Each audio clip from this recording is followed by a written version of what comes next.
એટલે પહેલાં આપણો ઈગો ઓછો કરવાનો ફેમિલીમાં. ખ્યાલ આવ્યો? અને કેમ ઈગો ઓછો કરવાનો ખબર છે? Every member has equal role in family happiness.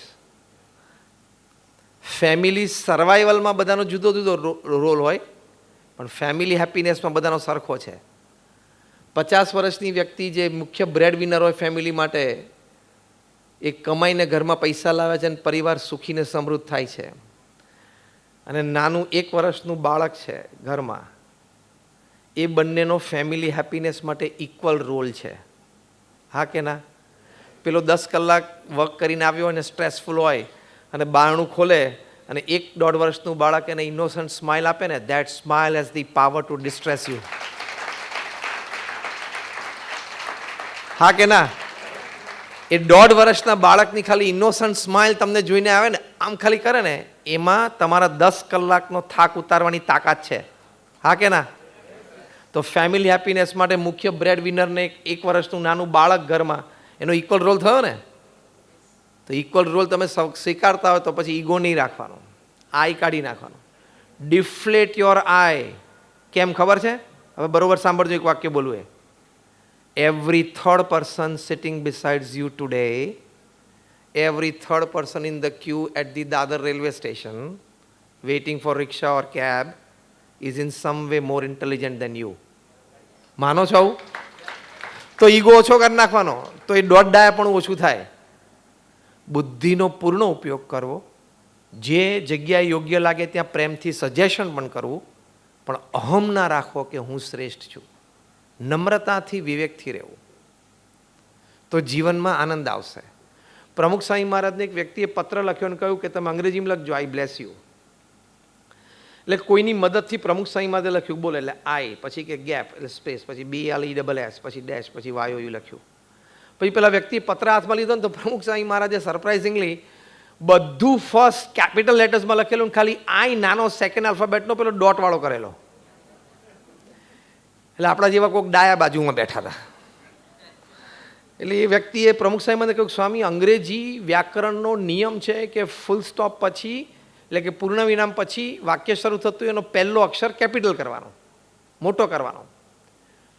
પ્રમુખ સ્વામી મહારાજે બહુ વિઝડમ ફિલ્ડ જવાબ આપ્યો, જે એમના જીવનમાં હતું.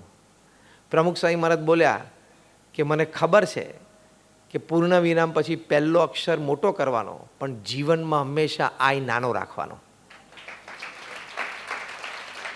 તો તમને બહુ મજા આવશે. એ મને કેમ સામેથી ન બોલાવે એવું નહીં, આપણે બોલાવવાનું. શું વાંધો આવે છે? એને મારી સામે જોયું, આપણે જોયું, તમે રિસેપ્શન અને મેરેજમાંથી પાછા આવો ને, રિસેપ્શન અને મેરેજમાંથી ચર્ચા શું થાય છે તમે જોજો. અમે ત્યાં એક બગ મૂકેલું છે,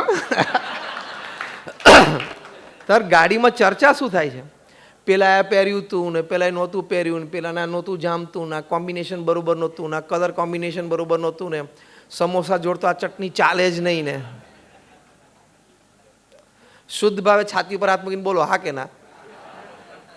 તો આની માટે તમે ત્યાં ગયા હતા? Did you go there to pick up dirt? Did you go there to pick up dirt? ધૂળ ચૂથવા માટે તમે ત્યાં ગયા હતા? લોકોના નેગેટિવ જોવા માટે ગયા હતા? તમને કોકે પ્રેમથી ઇન્વાઇટ કરે, એમના દીકરા દીકરીનું લગ્ન હતું, પ્રસંગ હતો, તમને સંબંધ, મિત્રતા, લાગણી, તમારે ત્યાં જઈને વિશ કરવાનું હતું, બ્રાઇડ ગ્રૂમને આશીર્વાદ આપી દેવાના હતા, 5-15 લોકોને હળીમળી લેવાનું હતું, અને સમોસા જોડે ચટણી ના ફાય તો તું સમોસા ચટણી ખાવા ગયેલો? આટલા આપણા માઇન્ડ્સ કેટલા ચીપ, મીન એન્ડ વીક છે ને, એ આ ડિસ્કશનમાં ખબર પડે. કપડાં તો તમે ટોપ પહેર્યા હોય, 30,000, 35,000, 40,000નો સ્પેશિયલ, પેલું શું કે ડિઝાઇનર વેર, કપડાં એવા પહેર્યો તમને, પણ આપણા મન છે ને બહુ ચીપ, મીન અને વીક છે. યાદ રાખજો, if you discuss people you are a cheap mind. If you discuss events you are an average mind, and if you discuss ideas you are a great mind. તમારે ત્યાં positive જ જોવાનું. Decoration સરસ હતું, જેમ અત્યારે હાર લગાયા છે કેટલા સરસ છે, ડેકોરેશન સરસ હતું એવું વિચારવાનું. તમે જ્યાં જાઓ ત્યાં કંઈક સારી વસ્તુ જુઓ ને તો તમારું હૃદય વિચારો બધું ભરાઈ જાય પોઝિટિવિટીથી. બહાર પરફ્યુમ છાંટે કપડા ઉપર કે લોકોને સારી સુગંધ આવે, પણ તારા વિચારોમાંથી તને જ દુર્ગંધ આવે છે. એટલે પરિવારમાં આવા મૂલ્યો સાથે આપણે જીવવું તો પારિવારિક આનંદ આવશે. Everybody in the family, all the family members, એ બધાનો પારિવારિક હેપીનેસ માટે સરખો રોલ છે. ત્રીજી અગત્યની વાત છે કે આપણું પારિવારિક જીવન. તમને એમ થશે કે ધારો કે અમે તો સંતો છીએ, અમે તો કંઈ અમારું બાયોલોજીકલ ફેમિલી તો છે નહીં, જે અમારું ફેમિલી હતું એ પણ અમે છોડીને સંત થયા છીએ. એટલે અમને આ ફેમિલીની ખબર કેવી રીતે પડતી હશે? પણ તમારા બધાના ઘરમાં છે ને અમે બગ મૂકેલું છે, તમારા કોન્વર્સેશન બધા સાંભળી લઈએ છે.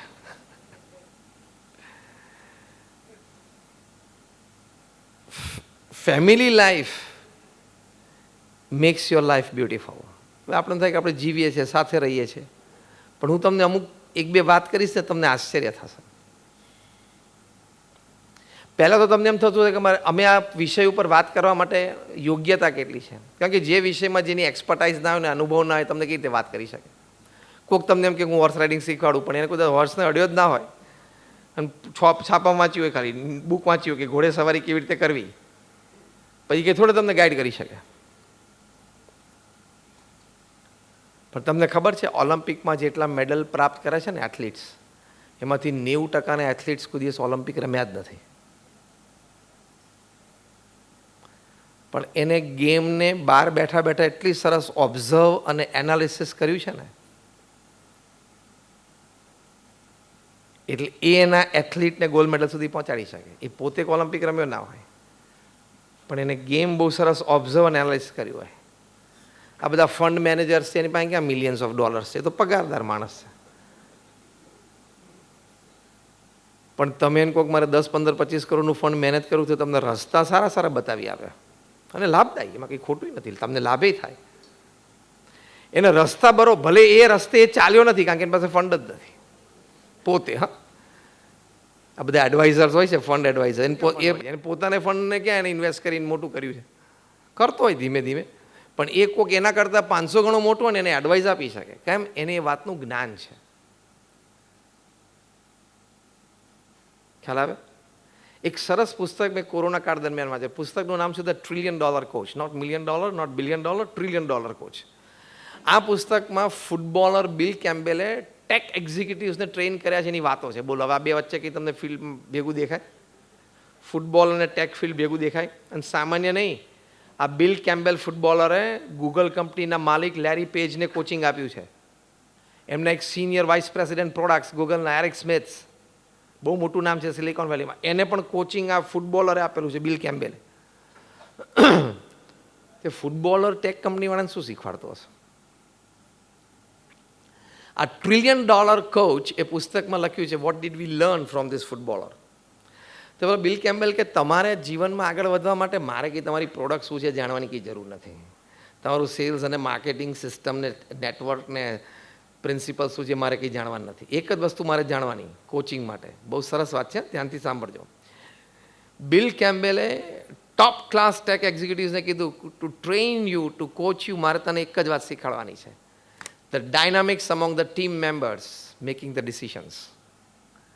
જે નિર્ણયો લેવા માટેની જે સિનિયર મેનેજમેન્ટ ટીમ છે ને એની અંદરનું ડાયનામિક્સ કેવું છે, એકબીજાને કેટલા સમજે છે, એકબીજાને કેટલા ઓળખે છે, એકબીજાને કેટલા સ્વીકારે છે, એટલું જ મારે જોવું છે. એમાં સુધારો કરશો ને પછી your product, your system, your network, your HR, your hiring, your sales, your marketing is always a by product of the system. આ સિસ્ટમ અગત્યની કે ડાયનામિક્સ. એમ તમારા ફેમિલી મેમ્બર્સ, તમે ઘરમાં 3 જણા છો, 4 જણા છો, 5 જણા છો, 6-7 જણા છો, એનું અંદરનું ડાયનામિક્સ કેવું છે ને એ ઇમ્પોર્ટન્ટ છે. પછી પૈસા તો ઓછા વધતા હોય તો તમને આનંદ આવશે.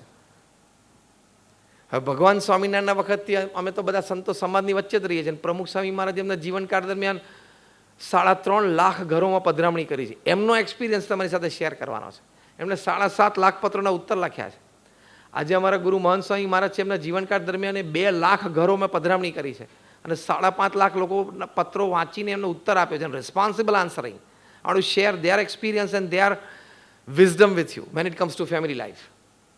અને હું પોતે દુનિયાના 40 દેશોમાં 25,000 ફેમિલી વિઝિટ્સ મેં પણ કરી છે. એટલે we have observed the game well from outside. ખબર પડી?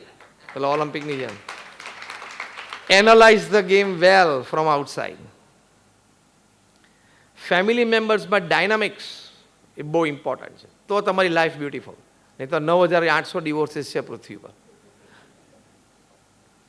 અહીં બાંદ્રામાં આપણે ફેમિલી કોર્ટ છે ને, ત્યાં રોજના 100 કરતાં વધારે ડિવોર્સ કેસીસ રજીસ્ટર થાય છે. બોલો, દિલ્હીમાં 100-125, હૈદરાબાદ સિકંદરાબાદમાં તો 125-150 પર ડે.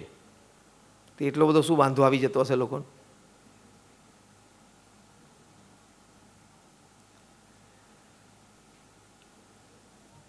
ગુજરાતમાં ફેમિલી કોર્ટના જજ BD સોની, એ BAPS અમારી સંસ્થા સાથે ખૂબ સારી રીતે સંકળાયેલા છે. એમણે એમના ફેમિલી કોર્ટમાં 30,000 ફેમિલી ડિસ્પ્યુટ સાંભળ્યા એમના કરિયર દરમિયાન. હિઝ કરિયર સ્પેનિંગ ઓવર 35 years એમણે 30,000 ફેમિલી ડિસ્પ્યુટ્સ સાંભળ્યા છે. એટલે કેટલો બધો અનુભવ પારિવારિક ઝઘડાનો. એમાં બધા પ્રકારના ઝઘડા આવી ગયા, બાપ દીકરાના, પતિ પત્નીના, સાસુ વહુના, જે યુનિવર્સલ છે એ બધાના આવી ગયા. એ રિટાયર થયા ને પછી અમારી એક શિબિરમાં આવી રીતે અમે એમનો ઇન્ટરવ્યૂ લીધેલો અને એમને સીધો જ પ્રશ્ન પૂછ્યો કે તમે 30,000 ફેમિલી ડિસ્પ્યુટ્સ એઝ જજ બેસીને 2 પાર્ટીને સાંભળી છે અને તમે જજમેન્ટ લખ્યું છે, એટલે તમને ફેમિલી ડિસ્પ્યુટ્સના કારણો બહુ મૂળમાંથી ખબર છે. તો તમે એક જ લીટીમાં જવાબ આપો કે what is the principal reason of family disputes and family બ્રેકઅપ્સ.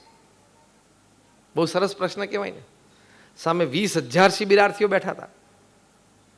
એક જ વાક્યમાં તમે કારણ આપો કે આ ફેમિલીઝમાં ડિસ્પ્યુટ્સનું કારણ શું છે, ફેમિલી બ્રેકઅપનું કારણ શું છે. અને જજ સાહેબ પણ હોશિયાર હતા. જજ BD સોની એને એક જ વાક્યમાં જવાબ આપ્યો કે tolerance and acceptance has gone down to 0 level. સહન શક્તિ અને સ્વીકારની ભાવના 0 લેવલ પર જતી રહી છે.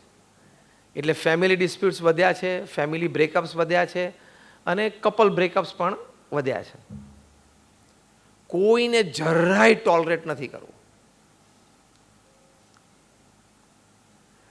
અને 100% એક્સેપ્ટન્સ નથી કરવું. પછી લાઈફ ઇઝ બ્યુટીફુલ કેવી રીતે બને?